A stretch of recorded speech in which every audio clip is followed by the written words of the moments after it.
৩.৫ হাত মাটির জন্য শত অনুরোধেও মন গলাতে পারেননি চাচার। তাই শেষ পর্যন্ত কবরস্থানে জায়গা না পেয়ে ঘরের বারান্দায় দাফন করেছেন মায়ের লাশ। জায়গা না থাকায় মায়ের লাশ নিয়ে সারা রাত ঘরেই কাটিয়ে দেন সন্তানরা। এক নজর দেখতে আসেননি চাচা কিংবা অন্য কোনো স্বজন। আমার আত্মীয় স্বজন কেউ যায় না। রাত ৩টা বাজে কারেন্ট গেছে, একলা নিয়ে বসে রয়েছি। তারপর আমার আম্মারে মাটি দেওয়ানোর কেউ জায়গা দেন, আমরা বারিন্দার ভিতরে বারিন্দা খুললে তারপরে আমরা আম্মাকে মাটি দেওয়া হয়েছে। গত মঙ্গলবার বার্ধক্যজনিত কারণে মারা যান ৮৫ বছর বয়সী বৃদ্ধা জাবেদা খাতুন। কিন্তু জমির বিরোধ থাকায় পারিবারিক কবরস্থানে দাফন করতে দেওয়া হয় বাধা। অবশেষে নিজ ঘরের ভিটায় কবর দেওয়া হয় তাকে।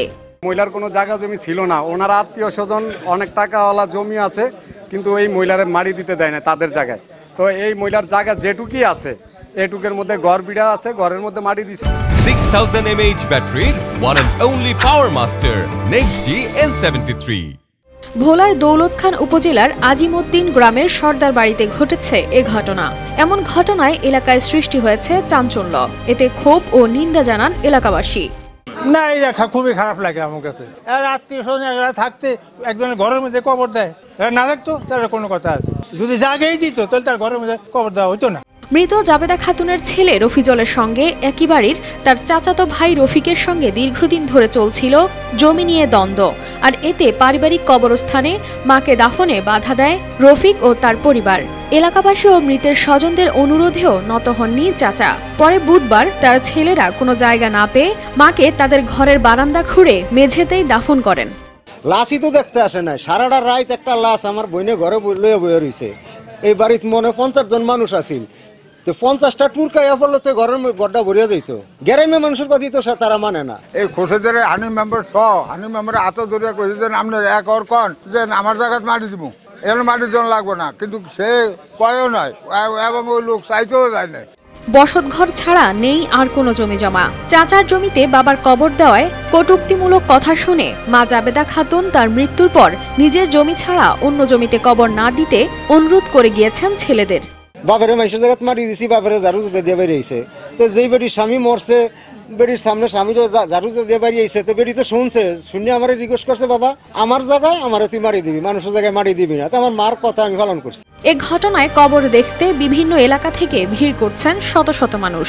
এদিকে ঘটনা জানাজানি হলে কবরটিকে অন্যত্র সরিয়ে নেওয়ার জন্য চাপ সৃষ্টি করেন রফিক সহ তার পরিবার। পরে কবরটি যেন ভাঙা বা সরানো না হয় তাই এলাকাবাসীরা চাঁদা তুলে কবরটি পাকা করার ব্যবস্থা করেন। মাটি দেওয়ার পরে আমরা এলাকাবাসী যারা আছি 200 টাকা 400 টাকা চাঁদা তুলিয়া এখন কবরটা আমরা বান্ধায় দিতে আছি। আমরা এই কবরটা যে কেউ না সরাইতে পারে, যেমন না ভাঙতে পারে, সেজন্য আমরা এলাকাবাসী মিলে কবরটা বান্ধাইতে আসি। এ বিষয়ে ঘটনাস্থল পরিদর্শন করেন স্থানীয় পুলিশ। তাদের সাথে সহযোগিতা চাইলে পুলিশ তাদের সব ধরনের সহযোগিতা করবে বলেও আশ্বাস দেন এই কর্মকর্তা।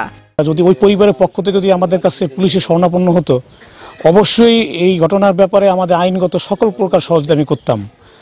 কিন্তু যেহেতু বিষয়টা আমি অবগত নই, তারপরেও এখনও যদি আমাদের পুলিশের কাছে কেউ এই বিষয়ে অবগত করেন আমরা অবশ্যই করব। এছাড়াও অবগত না করলেও যেহেতু আপনাদের মাধ্যমে সংবাদটা শুনলাম, আমি ব্যক্তিগতভাবে আমি বিষয়টাকে দেখব এবং কিভাবে এর সুন্দর সমাধান করা যায় সেজন্য আমি আমার সর্বাত্মক সহযোগিতা আমি করব।